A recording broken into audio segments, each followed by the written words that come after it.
Agar sizning nomingizda kvartira bo'lsa yoki yaqinda kvartira sotib olgan bo'lsangiz, bu video siz uchun juda muhim.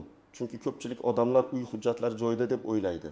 Lekin keyin qarzdorlik, kadastrdagi xato, taqiq, meros muammosi, kommunal to'lovlar yoki noqonuniy qayta qurish sabab katta muammoga duch keladi.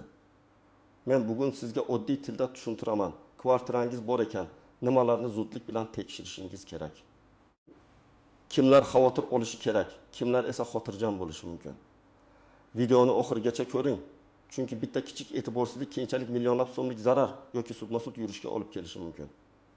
Hozirning o'zida kanalga obuna bo'ling, videoga like bosing. Chunki bunday ma'lumotlar ko'pchilik oilalarni muammodan oldindan saqlab qoladi. Avval odamlar kvartira sotib olganda eng ko'p e'tibor qiladigan narsa bitta edi. Notariusdan shartnoma o'tdimi? Kalit qo'lga tegdimi? Demak ish bitdi. Ko'pchilik kadastr ma'lumotlarini alohida tekshirmasdi. Kommunal qarzlar bo'yicha alohida dalolatnoma olmasdi. Uyning ichida qilingan o'zgarishlar qonuniymi yoki yo'qmi? Bunga ahamiyat bermasdi. Hatto ayrimlar kvartira nomimda bo'lsa bo'ldi. Boshqa hech kim aralasha olmaydi deb o'ylardi. Hozir esa vaziyat boshqacha. Ko'p ma'lumotlar elektron tizimlarga o'tgan. Qarzdorliklar, taqiqlar, sud ijro hujjatlari, garovlar, kadastr yozuvlari, mulkdorlar haqidagi ma'lumotlar turli bazalarda aks etadi. Bu yaxshi tomoni bilan shaffoflik beradi. Lekin yomon tomoni shuki, agar sizning hujjatingizda eski xato bo'lsa, u bir kuni albatta yuzaga chiqadi. Masalan, kvartirani sotmoqchi bo'lasiz, notariusda taqiq chiqadi yoki kredit olmoqchi bo'lasiz. Bank kadastr ma'lumotlarida nomuvofiqlik ko'radi yoki uyda devor buzib, xona kengaytirgan bo'lasiz, keyin rasmiylashtirishda muammo chiqadi. Men ko'p uchratadigan holat shunday. Odam 20 yil kvartirada yashaydi. Hammasi joyida deb o'ylaydi. Lekin bir kuni sotish kerak bo'lganda biladiki, kadastrda maydon boshqa, amaldagi reja boshqa. Eski kommunal qarzlar yopilmagan. Ro'yxatda avvalgi egasining oila a'zosi qolgan yoki kvartira bo'yicha ijro taqiqi qo'yilgan. Muammo oldindan tekshirilsa, bir necha kunda hal bo'lishi mumkin edi. Ammo savdo kuni bilinsa, xaridor ketadi, narx tushadi, asab buziladi. Birinchi bilishingiz kerak bo'lgan narsa kvartiraning egasi bo'lish faqat devor va kalitga egalik qilish degani emas. Kvartira huquqiy obyekt. Uning kadastr hujjati mulk huquqi reyestridagi yozuvi. Kommunal hisob raqamlari, soliq majburiyati, ro'yxatdan o'tgan shaxslar, umumiy mulkdagi ulushlar bilan bog'liq majburiyatlari bor. Agar shularning bittasida muammo bo'lsa, siz kvartiradan foydalanishda qiynalmasligingiz mumkin. Lekin uni sotish, hadya qilish, garovga qo'yish yoki merosga rasmiylashtirishda muammo chiqadi. Eng avvalo kadastrni tekshiring. Kadastrda kvartira maydoni, manzili, qavati, xonalar soni, mulkdor ma'lumoti to'g'ri ko'rsatilgan bo'lishi kerak. Masalan, hujjatda 6000 kvadrat metr deb turib, amalda 68 kvadrat metr bo'lsa, bu shunchaki o'rtacha 6 metr emas. Bu qayta rejalashtirish. Balkon qo'shib yuborish yoki umumiy joydan foydalanish kabi masalani anglatishi mumkin. Bugun hech kim indamasligi mumkin, lekin ertaga xaridorning yuristi buni ko'radi va shartnomani to'xtatadi. Ikkinchi masala, kvartirada taqiq yoki og'irlik bormi, yo'qmi? Og'irlik deganda garov, ipoteka, sud taqiqi, ijro taqiqi, meros nizosi yoki boshqa cheklovlarni tushunish kerak. Masalan, siz kvartirani 7 million so'mga sotmoqchisiz. Xaridor pulini tayyorlab keladi. Notarius tizimdan tekshiradi va kvartiraga 12 million so'mlik aliment qarzi sabab taqiq qo'yilganini ko'radi. Qarzdorlik sizniki bo'lmasa ham, oldingi egadan qolgan ijro taqiqi bo'lsa ham shartnoma o'tmaydi. Shunda siz bir necha idoraga borib taqiqni yetirishga majbur bo'lasiz. Uchinchi masala, kommunal to'lovlar, elektr, gaz, suv, issiqlik chiqindi, shirkat yoki boshqaruv kompaniyasi to'lovlari bo'yicha qarzlar alohida tekshirilishi kerak. Men har doim aytaman, kvartira sotib olayotganda sotuvchining og'zaki qarz yo'q degan gapiga ishonmang. Har bir xizmat bo'yicha hisob raqamini tekshiring. Ba'zan 300 ming so'mlik qarz muammo emasdek ko'rinadi. Lekin ba'zan 5 million so'mlik eski issiqlik qarzi chiqadi. Ayniqsa ko'p qavatli uylarda isitish, shirkat badali, umumiy ta'mirlash to'lovlari yillar davomida yig'ilib qolishi mumkin. 4-chi masala, kvartirada kimlar ro'yxatda turibdi? Bu juda nozik mavzu. Mulkdor siz bo'lishingiz mumkin, lekin kvartirada ro'yxatda turgan shaxslar bo'lsa, ularni chiqarish alohida tartibni talab qiladi. Masalan, odam kvartira sotib oladi. Keyin bilsa, avvalgi egasining voyaga yetmagan farzandi yoki chet elga ketgan qarindoshi ro'yxatda qolgan. Amalda u odam yashamaydi. Lekin ro'yxatdan chiqarish uchun rozilik ariza yoki sud tartibi kerak bo'lishi mumkin. Shuning uchun kvartirani olishdan oldin ham, olgandan keyin ham yashovchilar ro'yxatini tekshirish zarur. 5-masala soliq. Ko'pchilik mulk solig'ini mayda narsa deb o'ylaydi. Lekin qarzdorlik yig'ilib qolsa penga qo'shilishi keyinchalik majburiy undirishga ketishi mumkin. Yana bir muhim jihat bor. Agar sizda bir nechta ko'chmas mulk bo'lsa, ayrim majburiyatlar, imtiyozlar yoki hisoblash tartibi boshqacha bo'lishi mumkin. Har yili shaxsiy kabinetingizdan yoki soliq organlari orqali mulk solig'i holatini tekshirib turing. Endi kimlar ayniqsa xavotir olish kerakligini aytaman. Birinchi guruh kvartirani yaqinda sotib olganlar. Ayniqsa ikkilamchi bozordan, ya'ni boshqa odamdan olgan kvartira bo'lsa, hujjatlarni qayta tekshirish shart. Chunki yangi qurilgan uydan olingan kvartirada ham muammo bo'lishi mumkin. Lekin eski uyda oldingi egalar, eski qarzlar, eski rejalashtirish o'zgarishlari ko'proq uchraydi. Ikkinchi guruh kvartirani sotmoqchi bo'lganlar. Agar siz hali xaridor topilganda tekshiraman desangiz, xato qilasiz. Xaridor topilganda vaqt kam bo'ladi. U sizni kutib o'tirmaydi. Hujjatda bitta muammo chiqsa, xaridor boshqa kvartiraga ketadi. Shuning uchun sotuvga chiqarishdan oldin kadastr, kommunal to'lovlar, ro'yxat, soliq, taqiq masalalarini tekshirib qo'ying. Uchinchi guruh ipoteka yoki kredit olayotganlar. Bank kvartirani garov sifatida qabul qilganda hujjatlarni chuqur tekshiradi. Agar kadastrda nomuvofiqlik bo'lsa yoki uyda ruxsatsiz o'zgarish bo'lsa, bank rad javob berishi mumkin. Siz esa vaqt yo'qotasiz, baholash xarajati.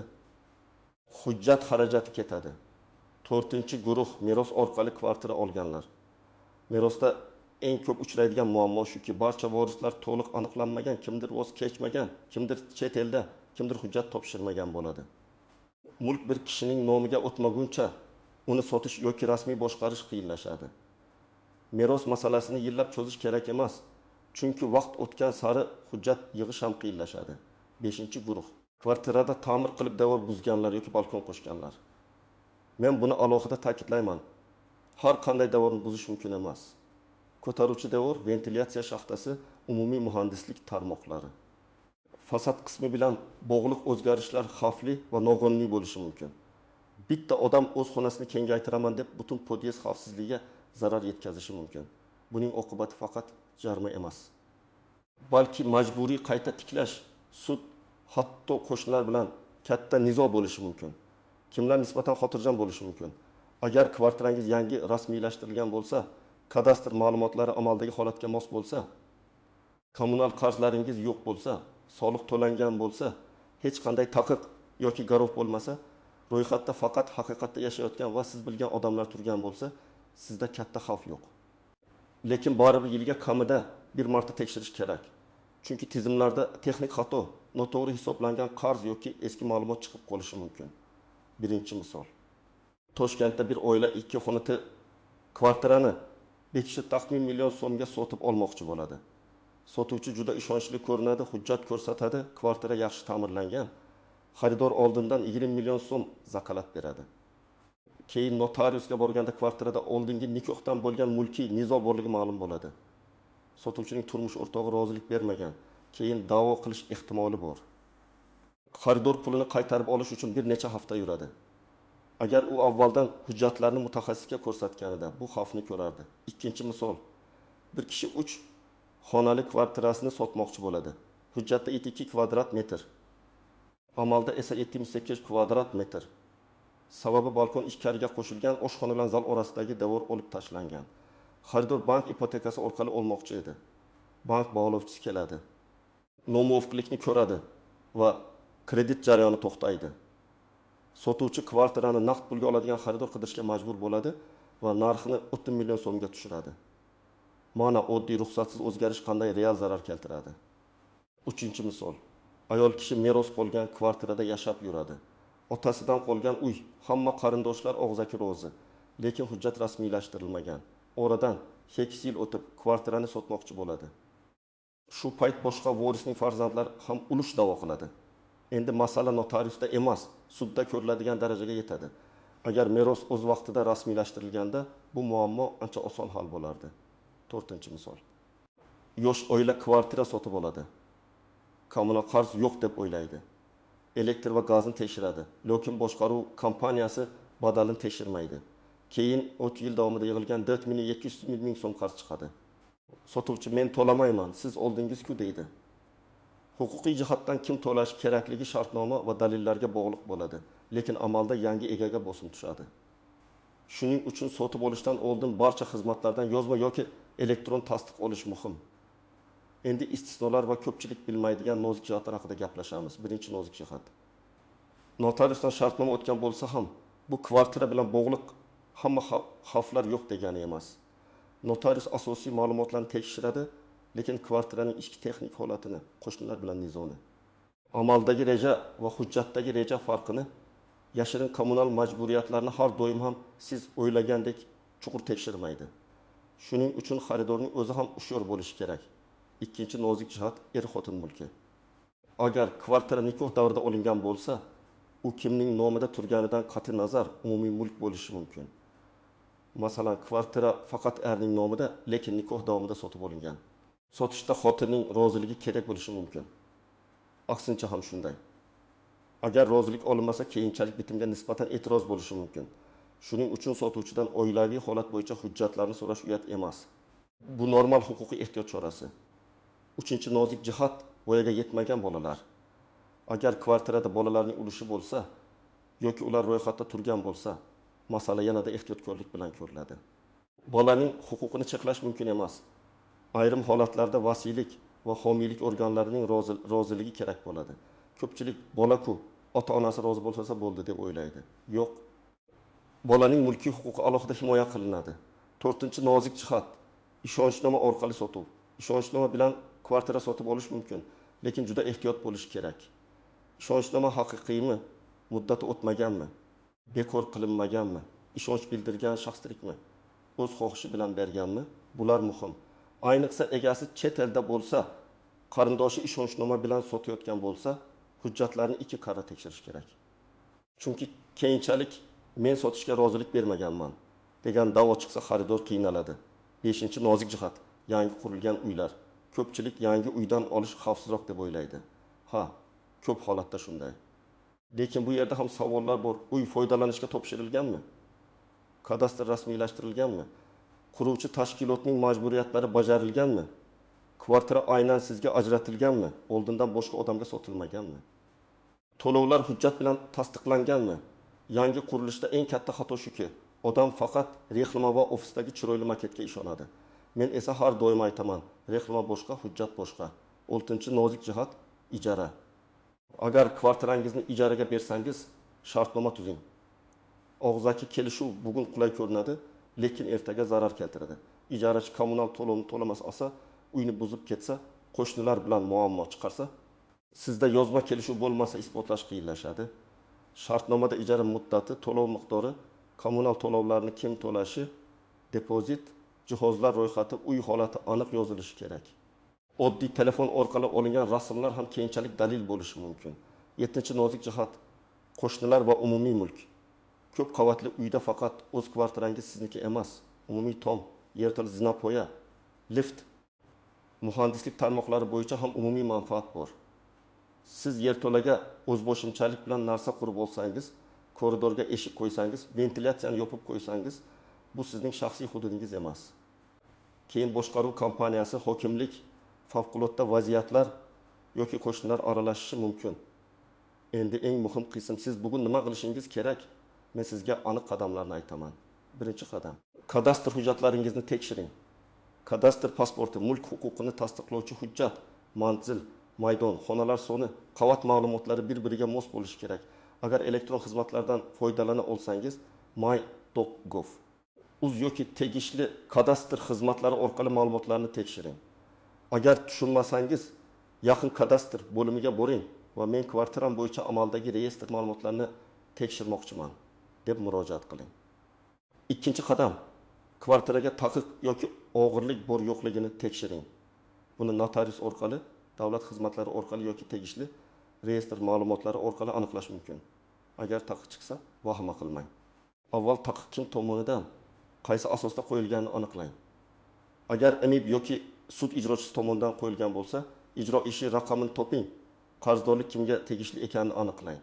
To'lov yoki bekor qilish hujjatini oling. 3-qadam. Kommunal xizmatlar bo'yicha qarzlarni alohida tekshiring. Elektr, gaz, sovuq suv, issiq suv, isitish, chiqindi, boshqaruv kompaniyasi yoki shirkat bo'yicha hisob raqamlarini oling. Har biridan qarzdorlik yo'qligi haqida ma'lumot oling yoki kamida mobil ilovalar va shaxsiy kabinetlarda skrinshot saqlang. Agar kvartira sotib olayotgan bo'lsangiz, shartnomaga sotuvchining shu kungacha bo'lgan barcha kommunal qarzlari uning zimmasida degan mazmundagi band kiritilishini so'rang. 4-qadam. Ro'yxatda turgan shaxslarni aniqlang. Ichki ishlar organlari, migratsiya va ro'yxatga olish bo'limlari yoki tegishli davlat xizmatlari orqali kvartirada kimlar doimiy ro'yxatda turganini tekshirish mumkin. Agar sotib olayotgan bo'lsangiz, sotuvchi ro'yxatda turgan barcha shaxslarni chiqarib bergandan keyin yakuniy hisob-kitob qilish xavfsizroq. Ayniqsa bolalar, keksalar, chet elda yurgan shaxslar bo'lsa, ehtiyotkor bo'ling. 5-qadam. Soliq qarzdorligini tekshiring.